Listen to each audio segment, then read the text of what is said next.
called Benjaman, and I contributed mostly guitars on just about every track on the record. And I also did vocals, did some background vocals, and conducted horns. Jesse Aycock here, played guitar and steel guitar, lap and pedal, both varieties. The interesting thing about this record is it was kind of this brainchild in between Brian Horton and Jesse Aycock.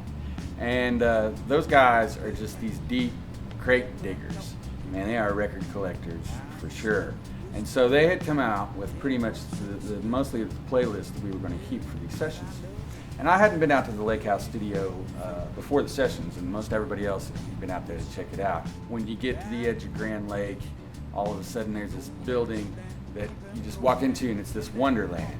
It's this big, wide open area of the studio. And the magic of that studio is not only did it sound good in there, but the way it was built, Leon had built it, you could tell, for large ensembles. So there was the control room that actually 10 to 15 people could fit in, and there were 2 doors on either side. And the beauty of it was the workflow. You could tell that he planned for that because it looked like a air traffic control tower, these big wraparound windows to where the control room could see anywhere else in the big room. So it was large enough that musicians could be doing a take in one side of the room, and they could be recording percussion or something like that, and you could be in the other half setting up for your take, and as soon as they were done, control would go over to you, and then pow, you were on, and you'd finish your take, and then they'd be ready for something else on the other side. And so that kind of kept this energy going to where we were able to knock out 17 tracks in 4 days. It just clicked where it's like, the idea for this last one was like, let's pay a tribute to Tulsa music and older artists. So let's pay tribute to the people, the guys that influenced us, and just with the guys, that are playing this now.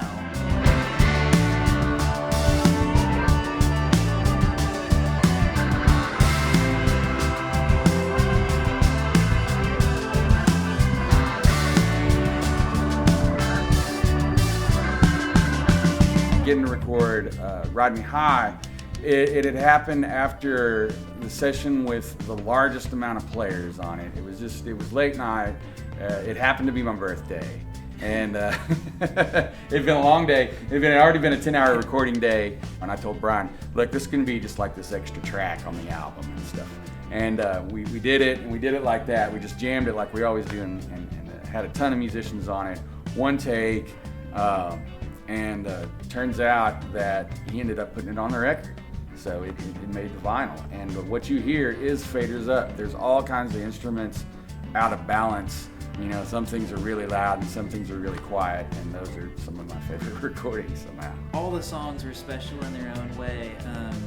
Paul mentioned I'll Make Love to You Anytime, like similar thing of just, it was late is the end of the night, kind of like, oh, we're done, like let's just have fun now. And so we started having fun, midnight. And maybe too much fun, and then it's like come back in and go into a room, and it's just sort of a free-for-all, and it was just such a blast.